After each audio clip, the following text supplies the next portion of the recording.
Bismillahirrahmanirrahim. Assalamu alaikum, my corresponding students. I hope you all are fine. Beta, today we are going to start our next chapter, that is chapter number 2, structure of atoms. We have completed chapter number 1 and we are going to start chapter number 2. So first of all, we will introduce I will introduce what is the structure of atoms. बेटा ancient Greek philosopher Democritus suggested that, अच्छा atom से भी पहले आपको बेटा matter की, जब भी एटम का हमने स्टार्ट करना है ना टॉपिक, तो उससे पहले आपको मैटर का वर्ड जो है उससे जो है वो आपको जो है वो फेमिलियर होना लाजमी है, फेमिलियर होना चाहिए। तो अगर हम देखें तो हमारे पास अगर है मैटर, तो व्हाट इज़ मैटर बेटा? Anything that occupies space and have some mass, कोई भी चीज़ जो जगह घेरती हो जिसका कोई ना कोई मैस होता है, वो हमारे पास मैटर है। Everything around us is matter, हमारे इर्द गिर्द जितनी भी चीज़ें हैं वो सारी की सारी क्या हैं? मैटर हैं। Everything around us is matter, जितनी भी चीज़ें हैं सारी की सारी वो मैटर हैं, ठीक है।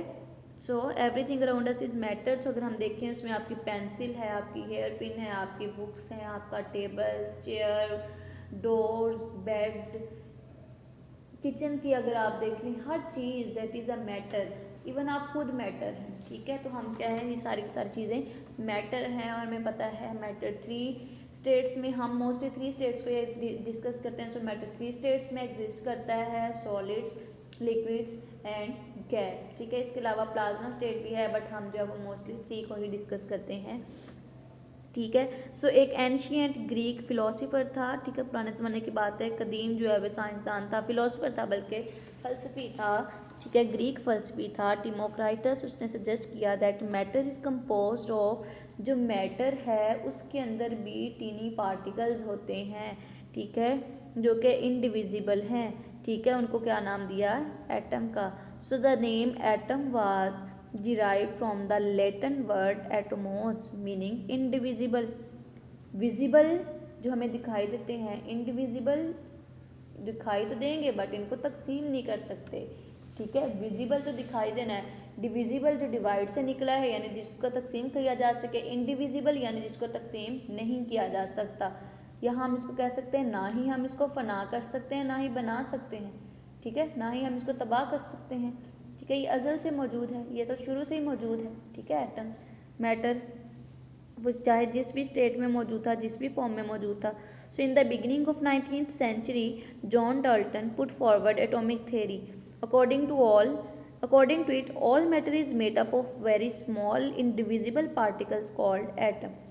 Till the end of 19th century it was considered that atom can not be subdivided. यही समझा जाता था पहले शुरू में बेटा कि एटम को तोड़ा ही नहीं जा सकता, या एटम को सब डिवाइड ही नहीं किया जा सकता, मज़ीद इसको डिवाइड नहीं किया जा सकता, क्योंकि जो साइंसदान थे पहले उन्होंने यही थ्योरी बनाई थी। आपको पता है बेटा, जब कोई एक थ्योरी या कोई एक लॉ पेश किया जाता है, उसमें आहिस्ता आहिस्ता दूसरे साइंटिस्ट आके काम करते रहते हैं, तो वो उसको चेंज करते रहते हैं कि अपने अकॉर्डिंग इसके अंदर जो है वो मॉडिफिकेशन लाते रहते हैं। सो पहले यही कंसीडर किया जाता था 19th सेंचुरी के लास्ट तक कि एटम जो है वो इंडिविजिबल है, यानी इसको हम सब डिवाइड नहीं कर सकते, ठीक है।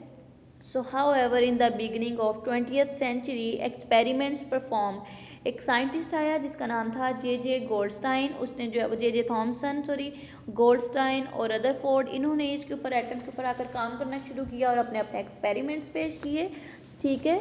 सो बेटा Rutherford, Bohr and other scientist revealed that atom is made up of सब एटॉमिक पार्टिकल्स, कि एटम के मैटर अगर एटम से मिलकर बना है तो एटम के अंदर भी एटम से छोटे छोटे पार्टिकल्स मौजूद हैं, जिनको हम सब एटॉमिक पार्टिकल्स कहते हैं, ठीक है। वो क्या हैं जी? वो हमारे पास इलेक्ट्रॉन्स हैं, प्रोटॉन्स हैं और न्यूट्रॉन्स हैं। So properties of these subatomic particles will be discussed in this chapter, we will discuss इंशाल्लाह। नेक्स्ट अगर हम देखें बेटा, theories and experiments related to the structure of atom we have, अभी हमने बेटा इंट्रोडक्शन डिस्कस कर लिया है। So next we have theories and experiments. So बेटा according to Dalton, John Dalton ने क्या कहा कि an atom is indivisible, hard, dense, sphere, यानी ये गोल शेप का है, स्फेरिकल है, हार्ड है, ठीक है, सख्त है, और डेंस है, गाढ़ा है, और इंडिविजिबल है, जिसको सब डिवाइड नहीं किया जा सकता। फिर क्या कहा गया कि atoms of the same element are alike कि एक जैसे एलिमेंट्स के जो एटम्स हैं वो एक दूसरे से मिलते जुलते हैं, ठीक है। They combine in different ways to form compounds. In the light of Dalton's atomic theory, scientists performed a series of experiments. Dalton ने बहुत ज़्यादा experiments perform किए, but in the late 18th century and early 19th century, यानी 19th century and 20th century, तो scientists discovered new subatomic particles. In 1886, Goldstein discovered positively charged particles called protons. 1886 में बेटा Goldstein जब atom के ऊपर काम कर रहा था, उसने एटम के अंदर कुछ पॉजिटिव पार्टिकल्स देखे और बाद में इसको प्रोटॉन का नाम दे दिया। फिर 1897 में जे थॉमसन आया, उसने जो है वो एटम के अंदर कुछ नेगेटिव पार्टिकल्स देखे जिनको इलेक्ट्रॉन्स का नाम दे दिया। हम इंशाल्लाह आगे डिस्कस करेंगे उन्होंने कैसे जो है वो डिस्कवर किए थे। It was established that electrons and protons are fundamental particles of matter. Based upon these observations, Thomson put forth his plum pudding theory. Plum pudding theory क्या है जी? इसने कहा he postulated that atoms were solid structure of positively charged with tiny negative charged particles stuck inside. It is like a plums in the pudding. यानी इसने plum pudding model पेश किया जिसमें इसने कहा कि एटम जो है वो एटम का एक न्यूक्लियस यानी एक पॉजिटिव पार्टिकल जो है वो थोड़े से नेगेटिव पार्टिकल्स के दरमियान जो है वो स्टक हुए हुए हैं और ऐसा लग रहा है जैसे पुडिंग के अंदर जो है वो कोई प्लम हो, ठीक है। यानी क्या है, हमारे सराउंडिंग में सारे के सारे नेगेटिव पार्टिकल्स हैं और सेंटर के अंदर कोई ऐसा पार्टिकल मौजूद है जिसके ऊपर पॉजिटिव चार्जेस हैं और वो प्रोटॉन है, ठीक है। जो इस तरह से कोई एटम का जो स्ट्रक्चर मौजूद है और बाद में बेटा इसके ऊपर बहुत ज़्यादा काम किया गया और देखा गया कि एटम का स्ट्रक्चर कैसे है और इसके अंदर जो है वो क्या क्या चीज़ें मौजूद हैं। अगर हम पहले देखें तो हमारे पास है जी cathode rays and discovery of electrons. तो हम सबसे पहले इलेक्ट्रॉन्स की डिस्कवरी को देखते हैं। तो बेटा in 1879 sir William Crookes performed experiments by, इसने क्या किया बेटा, सर विलियम क्रूक्स ने 1879 के अंदर एक्सपेरिमेंट परफॉर्म किया। इसमें इसने क्या किया बेटा, एक डिस्चार्ज ट्यूब ली, जैसे कि आप एक डिस्चार्ज ट्यूब दे सकते हैं जो कि ग्लास की बनी हुई थी। उसके अंदर वेरी लो प्रेशर पे गैस फिल की और उसके ऊपर इलेक्ट्रिक करंट जो है वो अप्लाई कर दिया, ठीक है।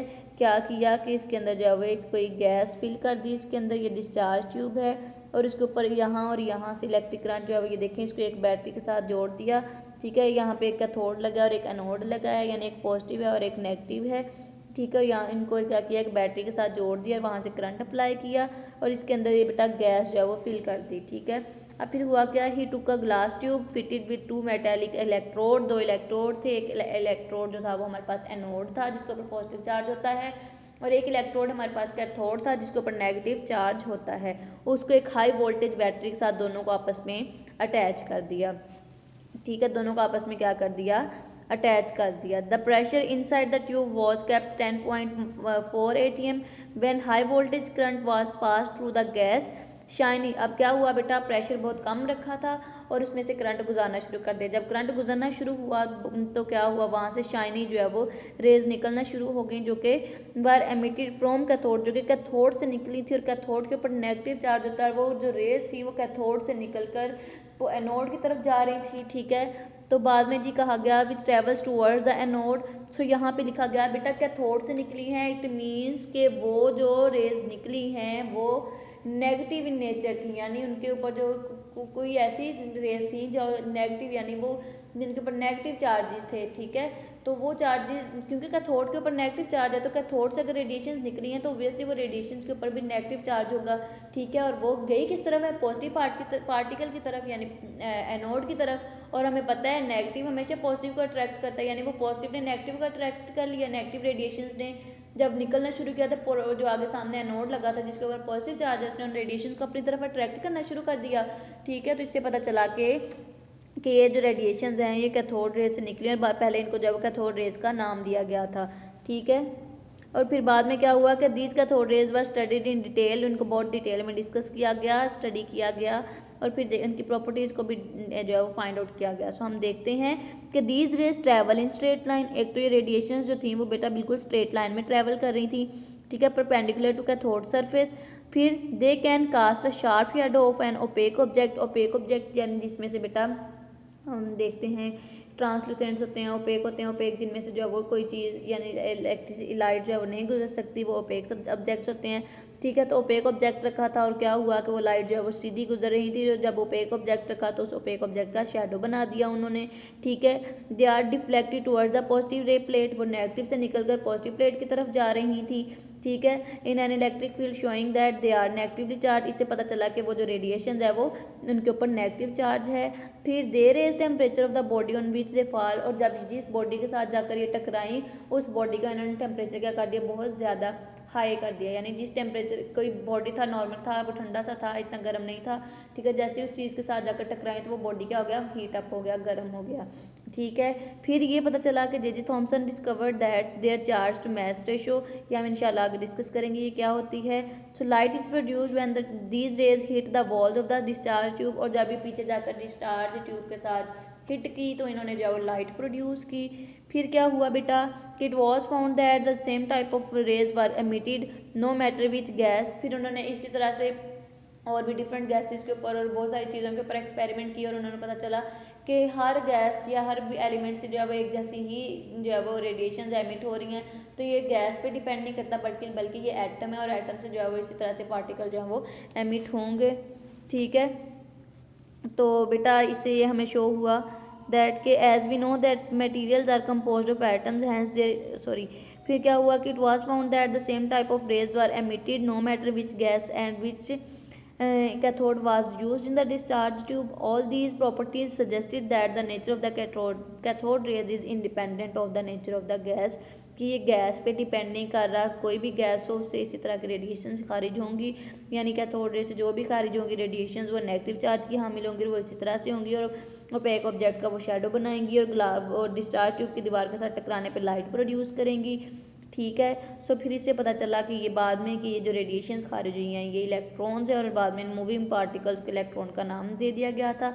Since all the materials produce same type of particles it means all the materials contain atoms, यानी जितने भी मटेरियल्स हैं जितने भी एटम्स हैं सब के अंदर जो है वो इलेक्ट्रॉन्स मौजूद हैं। So as we know that materials are composed of atom hence the electrons are the fundamental particle of atom. ठीक है, तो यानी क्या देखा गया कि सारे इसमें ये नहीं देखा कोई भी गैस होती, कोई भी गैस हो सबसे एक जैसे ही पार्टिकल्स एमिट हो रहे थे। तो उन्होंने कहा कि सारे के सारे पार्टिकल्स इलेक्ट्रॉन्स एमिट कर रहे हैं और हमें पता है वो सारे के सारे पार्टिकल्स होते हैं वो एटम होते हैं। इट मीन्स जो एटम है उसका फंडामेंटल पार्टिकल उसके फंडामेंटल पार्टिकल्स में से एक पार्टिकल जो है वो हमारे पास इलेक्ट्रॉन है। इस तरह से बेटा इलेक्ट्रॉन की डिस्कवरी हुई थी। एक थोड़ा सा मैं फिर आपको जनरल सा व्यू दे देती हूँ कि हुआ क्या था। डिस्चार्ज ट्यूब ली, उसके अंदर 2 इलेक्ट्रोड्स रखे। ठीक है, 2 इलेक्ट्रोड्स रखे, एक नेगेटिव था, एक एनोड था और एक कैथोड था और उसको जो है वो इलेक्ट्रिक वोल्टेज के साथ इलेक्ट्रिक करंट के साथ जो जोड़ दिया। इसके डिस्चार्ज ट्यूब के अंदर गैस फिल कर दी लो प्रेशर पे। जैसे ही करंट गुजारा, ठीक है, जैसे इलेक्ट्रिक पोटेंशियल उसको मिलना शुरू हुआ तो इलेक्ट्रोड से जो है वो कुछ नेगेटिव पार्टिकल जो है वो निकल कर इलेक्ट्रोड यानी कैथोड से कुछ पार्टिकल्स निकले जो कि एनोड की तरफ जाना शुरू हो गए। उन पार्टिकल्स क्योंकि कैथोड के ऊपर नेगेटिव चार्ज था और वो पार्टिकल्स एनोड यानी पॉजिटिव पार्टिकल्स पॉजिटिव इलेक्ट्रोड की तरफ जा रहे थे। तो इससे पता चला कि वो इलेक्ट्रॉन्स हैं, यानी वो क्या नेगेटिव चार्जेस हैं, नेगेटिव पार्टिकल्स हैं। ठीक है, और बाद में इनकी बहुत सारी करैक्टरिस्टिक्स देखी गई तो पता चला कि इलेक्ट्रॉन्स हैं। और हर पार्टिकल गैस, ये नहीं मसला नहीं है कि कोई भी गैस हो सकती थी, कोई भी एलिमेंट हो सकता था। सबसे जो है वो बेटा क्या हो रही थी कि एक जैसी ही जो है वो इलेक्ट्रॉन्स ही एमिट हो रहे थे। तो उन्होंने देखा कि ये जो है वो इलेक्ट्रॉन्स जो है वो एक नेगेटिव चार्ज हैं और सारे के सारे एटम्स हैं। तो इलेक्ट्रॉन जो है वो एटम का एक जो है वो क्या है फंडामेंटल पार्टिकल है। So beta we have discussed the discovery of electron. I hope you understand it well. Okay my dear students, Allah Hafiz.